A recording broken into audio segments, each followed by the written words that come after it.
आज का हमारा टॉपिक है कोफिशिएंट। तो कोफिशिएंट क्या होता है? कोफिशिएंट से पहले हमारे को टर्म समझनी पड़ेगी, टर्म कैसे डिसाइड होती है। जैसे मैं एक एग्जांपल लेता हूँ, क्या एक एग्जांपल ले रहा हूँ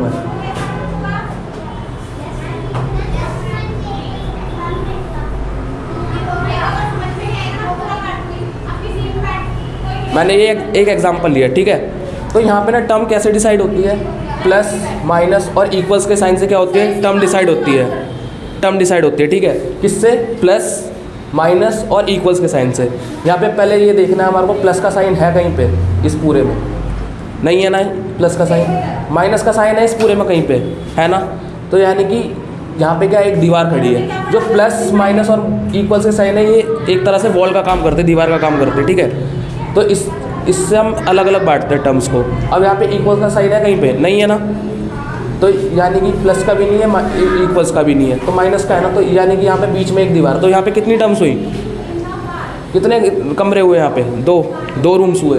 एक ये वाला 3x³ y², और एक कौन सा हुआ -3za। कौन सा हो गया? -3za। अब अगर हमारे को कोफिशिएंट समझना है तो कोफिशिएंट समझने के लिए हमारे को पहले टर्म देखनी पड़ेगी, टर्म पता लगानी आनी चाहिए हमारे को।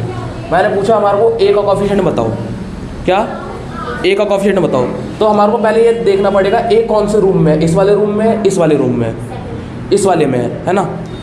तो यहाँ पे ए के साथ साथ और कौन कौन है? माइनस है, 3 है, और कौन है? z है, ठीक है, -3z। तो ये जो ए है ना, इसका कोफिशिएंट क्या होगा? -3z, बस, ठीक है। हम जिसका कोफिशिएंट पूछ रहे हो तो उसको काउंट नहीं करते कभी, आगे समझ। अब मैं एक एग्जांपल लेता हूँ, अब आप बताना आंसर, ठीक है उसका।